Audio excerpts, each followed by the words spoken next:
okay? Yeah, I can hear you great. Awesome. Well, all right. Welcome, everybody. We are coming to you live again for another Saints meetup. We are coming from our Student Activities Facebook page, our Flagler College YouTube channel, and our Flagler Student Life Instagram page, and then the F.S.T.E.A.M Instagram page. So thank you all so much for joining us. We are kind of experiencing a couple little technical difficulties here and there, as we always do each week, but that's the name of the game when it comes to this whole pandemic, is learning about all different things. But my name is Tara Stevenson. I serve as the VP of Student Engagement and Career Development here at Flagler College. And I am very excited to have Kyle Clark joining me tonight. Kyle, why don't you go ahead and introduce yourself and tell us a little bit about you? Okay, so as she said, my name is Kyle. I am in the deaf education program here at Flagler, and I have minors in American Sign Language and mathematics. I am the founding president of the Flagler F.S.T.E.A.M Club, and I've gotten really involved in campus leadership this past couple semesters. You definitely have. I was going to say, I feel like I get to now see you at all different things. And I'm sorry, tell us again what year you are here at Flagler? That's always a tough question. Oh, because, no. So this is technically my 6th year of college, but I'm only in the 4th year of this program, or I graduate fall next year is the best way I can describe it. We all have our ways of saying that. Awesome. And where are you originally from? St. Augustine. I'm from the area. Okay. And why did you choose Flagler? So when I was in high school and everybody was always asking, what do you want to be when you grow up? Cowboy, fireman, or Indian and whatnot. I didn't have a great answer, but I was in ASL classes and I was a part of the deaf community, sort of in North St. Augustine around the Fruit Cove, Bartram Park area. And the teacher that I had, Colleen Murphy, is actually a Flagler alum from the Deaf Ed program, and she talked about it so much and had only good experiences to say. And she left such an impact on me that I wanted to sort of follow in her footsteps. Oh, I love that. Each week that we've been meeting with the student leader, I love to kind of hear how they chose Flagler or what their journey was and whether it started when they were super young or much later. I do want to remind everybody that if you have any questions at any point, please feel free to type them out for one of us. We'll be looking at the comments on Facebook and YouTube as well as Instagram here. And then don't let me forget to give our co-curricular credit word at the very end. I do always sometimes forget that one. But you were going to say something, Kyle. I'm sorry. Oh, I'm sorry, I didn't catch that. Oh, I thought you were about to say something, so I didn't want to interrupt you again. Oh, yeah, I actually have been accepted to Flagler twice. So I applied right out of high school for the same program and got in, but not everybody wants you to be a teacher right after a recession. So I sort of took a break and got my AA at the community college just down the street, St. John's River, and then ended up transferring to UF for a computer engineering degree. Found out I hated all of that and decided I wanted to come back here and do what I originally wanted. So it's been a long time coming. Yeah, but I think sometimes we need like that reset almost, where we need to see exactly where we're meant to be. So tell us a little bit more about Flagler F.S.T.E.A.M and what that means, the letters, what you all do. We want to hear it all. Yeah, so I have always loved technology and math and the sciences, hence the computer engineering degree at UF. And I've noticed that there just isn't an outlet for that here on campus. It's a very liberal arts college, and math is a liberal art, but there's no Battlebots that I'm seeing every Thursday night on campus. And I always enjoyed that, and so I thought I could bring sort of my experience here and see what other people. I've heard there's students on campus who have like mini lathes there's an interest on campus, and I wanted to kind of bring everybody with that interest together. So I started the club, and STEAM stands for Science, Technology, Entrepreneurship, Arts, and Math. E is usually engineering, but we switched it for our business folks. I approached Dr. Sebastian with the idea. He loved it. Everyone I've talked to has loved the idea and given me so much support, which I'm very grateful for. But starting a club in a pandemic isn't always the easiest thing. I know. Something I definitely like to do. We do have our recurring Battlebots program. We'll have workshops and sort of one-off events that you'll always leave with like a take-home or some kind of great new experience. And what we're really trying to do is just show people just how integrated these 5 fields are and just how smart people are. Like I've had conversations with students where they see the really neat displays come up that we make, and they're like, wow, that's amazing. I really wish I could join, but I don't understand any of it. It's like, well, what do you like to do? It's like, oh, I just like to surf, man. It's like like you're doing calculus in your head while you surf. Like just but there's so many ways that people don't realize that STEAM fits into their life. Oh my gosh, like now I'm gonna be thinking about that when I like see surfers or stuff like that. Is what type of calculus? Are you actually thinking about calculus? Now I know you know my love for Battlebots, but I don't know if everybody else knows Battlebots. So explain what that is, because that is a reoccurring event that you do try to get a lot of involvement with. So that is something I wanted to start right off the bat, because when you say Battlebots, everybody kind of turns and looks at you. I thought it'd be a great way for us to get membership. But what it is we build robots and they fight each other. They're not usually like, what was that movie, Real Steel? Or I do like that one too.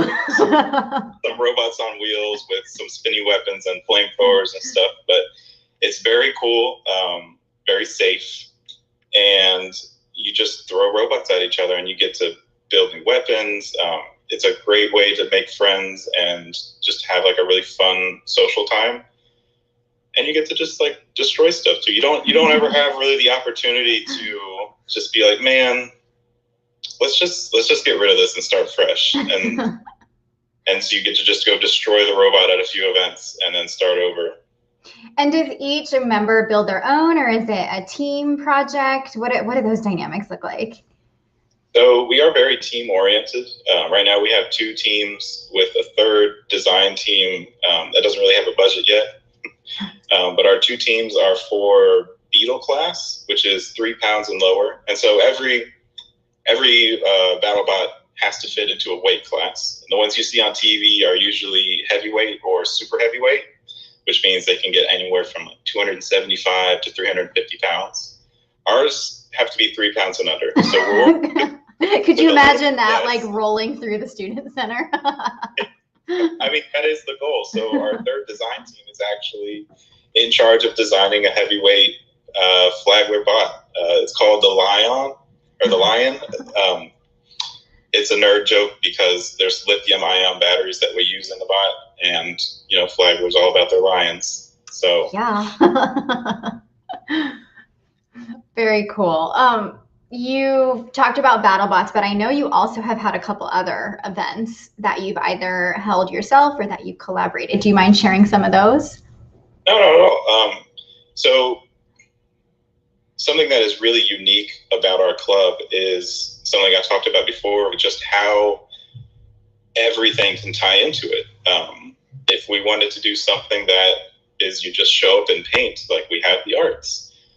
If you wanted to do something where maybe you get some math tutoring or you learn about fractals, any little thing we can always tie back to the club. And so I've really tried to emphasize that in our events. So we've been partnering with other clubs on campus to do joint events. Most recently, we partnered with, they just recently changed their name. Flagler Pride. Flagler Pride. So proud of them with that. That's great. but we partnered with them and we showcased both of our clubs, and then we came together and made a display talking about prominent LGBTQ plus figures in the STEAM fields. And so many people left saying like, wow, I had no idea. Even some of the people on the board for the Pride Alliance were like, this is crazy. I had no idea just how silenced and unknown some of these names are. And so that's been something I really want to continue with. Something that we got canceled, but I still want to talk about because I really enjoyed it. We were going to do lawn art on the west lawn for socially distant circles. Yeah. We were going to talk about how like people in manufacturing, they always want to figure out how to get the most of their product in a certain space. So we were going to pack as many circles as possible into the west lawn with some line marking paint. I know you all had your plan, like it was gonna happen. It was so close, and then COVID's got a mind of its own. It really did. Well, and hopefully that can come back. I know, and I don't know if it's just you independently or with STEAM have done some things with the Deaf Awareness Club as well. Yeah, that was our first event. Oh, it feels like that's been 10 years ago now. I think the whole past year feels like 10 years. So we partnered with the Deaf Awareness Club for just an off-the-cuff STEAM week. Monday through Friday, we put up a video each week talking about each of the 5 pillars, science, technology, entrepreneurship, arts, and math, and how it relates to deaf culture, deaf history, and deaf technologies. And we actually got, I at least got a lot of feedback on ways we can improve that or things that we didn't talk about. So it was very much a really great learning experience for me, especially being in the deaf education major. Yeah, you got to put into practice kind of what you're trying to learn. Well, and it seems like, again, you are extremely collaborative. One thing that, even though it has felt like 10 years and that it has been an overwhelming year, the collaboration that you all as leaders and club members and across offices, I don't know. I don't know if I necessarily would have seen that strength happening prior to COVID, but it's definitely shown through this past year. Absolutely. That is something that I've noticed this year as well. I've only been here 2 years. But that first year, it did seem a lot of the clubs were very, we do this is our own thing. Independent, yeah. And then now, when you've got maybe 10 clubs that are still active, everybody's like, hey, you want to help out? Like, I'd love to help out. Well, yeah. I mean, I think everybody wants to see, success. Yeah. So you hold a leadership position, obviously, with Flagler STEAM. Do you hold any other leadership positions on campus? I do. So I also work for Mr. Grant Nielsen at the Student Center and the Commons. And I sort of started with him last year that we've now finalized this year a research and development team that looks I didn't even know that.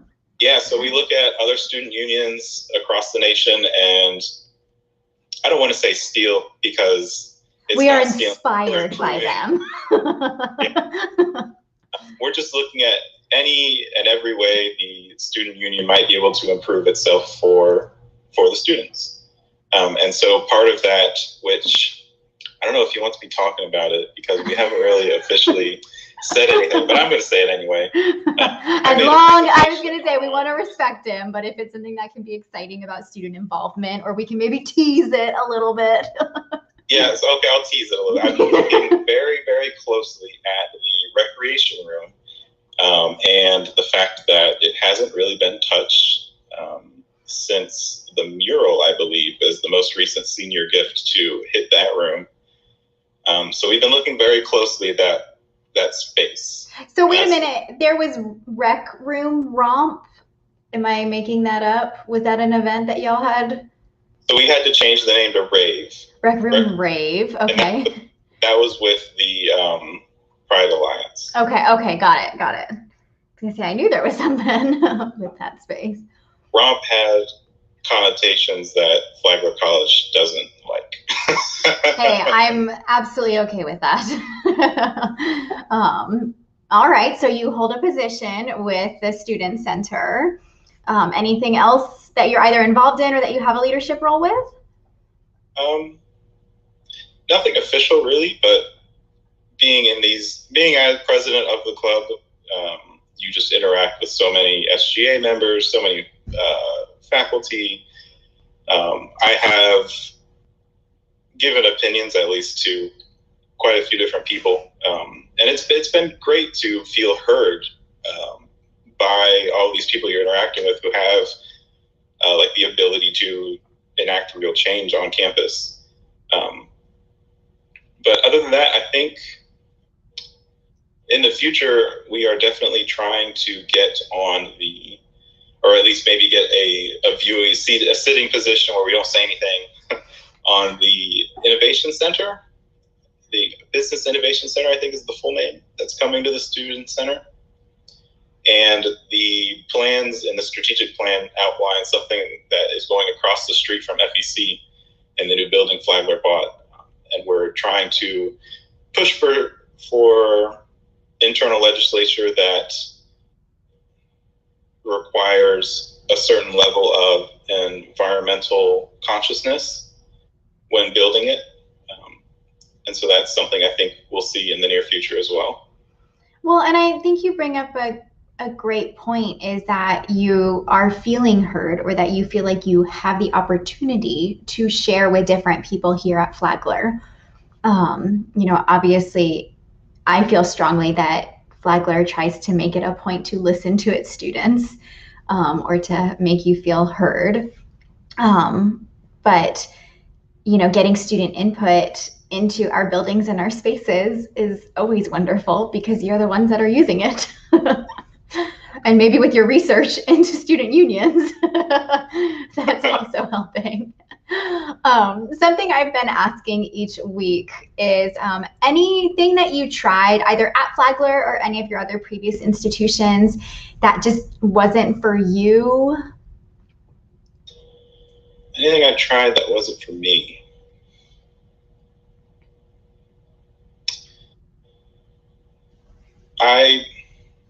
I want to say no. Oh, I did. Okay. People me for this one. I tried softball once.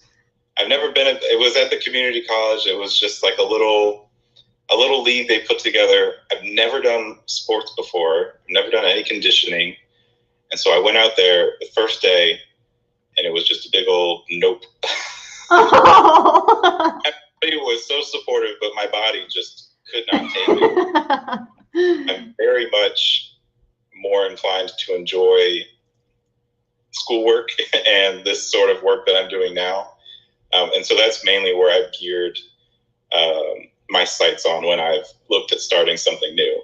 Like listening into a faculty senate meeting, I enjoyed it. There was a lot of tea dropped in that meeting. I think it was December's.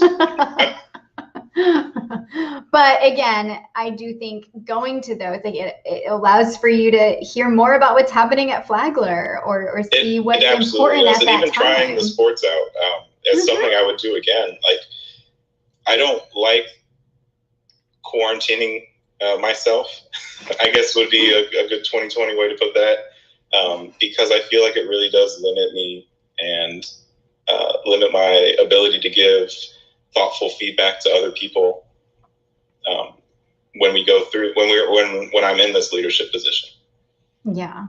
Well, I'm hopeful that at some point we will get to a time when we can have our intramural activities within our campus rec areas, and that softball can come back, or flag football, because I agree with you. Even if it's for you or not for you, the support that happens out there, like, it's so much fun for people. Like, you could be absolutely horrible, or you could have been the best player out there. Shout out to the Flagler men's basketball team. Can't wait to watch you guys tomorrow night at the Commons. Yes, so grateful you did that plug. Oh my goodness, yes. So our men's basketball team is in the NCAA Division II bracket, like the finals bracket. Not like finals, but like they're getting up there. And so tomorrow night, 9:45 p.m., out at the Commons Green, we're going to be live streaming the game. It's at 9:45 p.m. So take a nap if you need to, so you can get back out there. but we will have free pizza for everybody. And so that's, we're going to absolutely have physically distanced spacing and stuff like that. We will be following all protocols, but we want our men's basketball team to know that we are cheering from afar for them. So thank you for sharing that one. So what would you say to somebody on why they should get involved?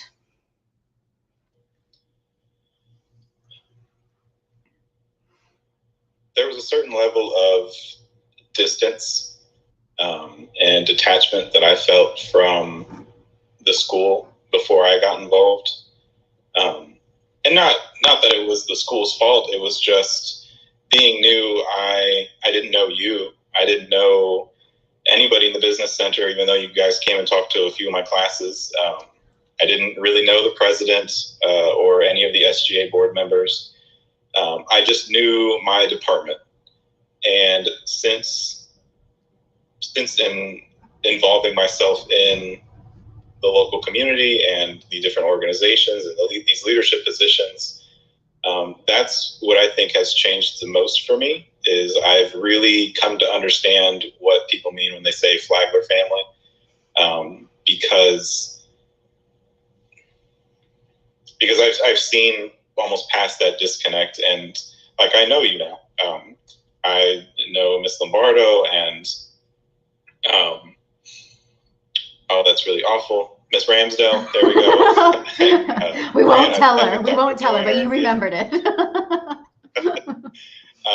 It's just been great to know that I'm not limited to just my department. And on top of that, there's so many resources out there. Like I just recently talked with the arts department, and so much of what I've heard from them is that they're pushing for interdisciplinary work, which is something that a lot of my education classes have been pushing as sort of like the new way to do things. Is you're not teaching subjects one by one in primary grades now. You're trying to do in multiple subjects in a lesson. So that it's just been eye-opening. And I'm not sure if I answered the question really. No, that's okay. All of that is the reason. Yeah. I mean, I love, obviously, like the guests that we have on here are the club leaders and, are involved really, really heavily involved in one thing, or they're involved in lots of different things. But I do always love to hear your perspectives on like why somebody should get involved. Like if you could explain the difference between being a member and being a leader, like how would you explain that to somebody? So being a member, you get to enjoy the fruits of all the things that your leader does without having any of the responsibility. So it's like a pat on the back. Thanks. And I think to make that jump, what you would need to ask of yourself is, do I think that I can do this better? Or do I think that I can do this in a different way that people might still enjoy? Because things can always be better. I know I'm not doing a perfect job. That's just the truth of anybody in any position. Things can always be better. And if you believe that you have something that can make whatever you're enjoying better, go for it. Like, apply for the position. Just email the leadership with your idea. And going even further than that, if you want to get involved as a member, to go from like just a student to a member and then a leader, you can talk to any of us. And when I say us, I mean faculty, I mean other members of the club, I mean the SGA board. We have all gotten, I feel like, pretty close over this past year. And so I meant what I said in the little interview and the post, I think, preluding this. If you want to get to any of us, you can just come to one of us. Yeah. Oh, I like that. That might be a tagline somewhere. But I do agree. I think it depends on what type of impact a student wants to make and what story that they're going to tell themselves. And is it, a member that wants to get involved and make an impact with just one event? Or is it a member that wants to get involved and make an impact throughout the entire year in a position? Or what level of responsibility? you know, and that responsibility can absolutely come with pros and cons. It just depends on what type of responsibility and involvement. Well, awesome. Well, any other lasting pearls of wisdom or stuff that you'd like to share? Pearls of, but I am not qualified to be giving anybody pearls of wisdom. All right. I don't think I emphasize how much I'm flying this whole life thing by the seat of my pants. I think we all are. You're doing great. But no, I don't really have anything. I feel like I said my piece. So besides the men's basketball game tomorrow night, any other events coming up that you'd like to share or that are in the works? For me, if you live on campus, definitely keep an eye on your front door. You might be getting a little goodie bag from the club, just with like a business card and some other good stuff. Trying to build membership. Officer positions are always open. And I want to emphasize to all my liberal arts people out there, you do relate to this club much more than you think you do, I bet. So I'd love to chat with you if you might be interested. But beyond that, keep an eye out for us in the fall. We're gonna hit everybody hard, I think. Well, I put a banner up on the Facebook page and YouTube that you can always check out all the events that are coming up in Saints Connect. It is a fantastic system that I am always advocating because it allows for students to see what's happening, to check in for different events or register for them, all of that. I do know that we've got some exciting things that are coming up. We've got some different movies that we're going to be playing out on the Markland lawn. As I keep saying, like, Disney is making a huge comeback, or something that is close to our hearts during this pandemic. So we've got some fun Disney movies coming up. I think we're going to be partnering with another club on another movie. I think the Anime Club, we might be partnering with them. They're another club that's doing some awesome things. But with the weather getting nicer and obviously being outside, we can stretch out and space out a little bit more. So I think some movies are coming down the way. We've got a Student Affairs Week that's coming up in April. I know that there's also Flagler Fest, which is a Flagler favorite. That is definitely happening. Our Title IX office and It's On Us Club will be bringing our Sexual Assault and Awareness Month activities, so keep an eye out for some of those as well. I am sure that I am forgetting something. It's making me think about Miss Ramsdell's name. I'm sure there's something that's like right there that I'm forgetting about. But please keep an eye out in all those emails and stuff like that. So for co-curricular credit, Kyle, I want you to pick one word that we can send out to our community. STEAM. STEAM. So anybody that is looking for co-curricular credit, whether you are joining us live now or watching the recording at another time, please email the word STEAM to studentactivities@flagler.edu, and I'll be sure to add co-curricular credit for you. But Kyle, thank you so much for joining. I really do appreciate you taking the time tonight and sharing about your new club that is extremely active on campus. No, thank you for having me. Yeah, as I do like to say, everybody, please, please, please, let's keep up our good work by wearing our masks over our nose and our mouth. Like I can like feel like we're getting there, but we need to absolutely stay vigilant and stay hard at work with all of those different efforts. But stay safe, stay healthy. I hope you all had an enjoyable and restful spring break, and we are ready to tackle the rest of this semester. This is when things just fly like crazy until commencement. But thank you all again so much. Hope you have a wonderful night, and we will see you soon. Bye.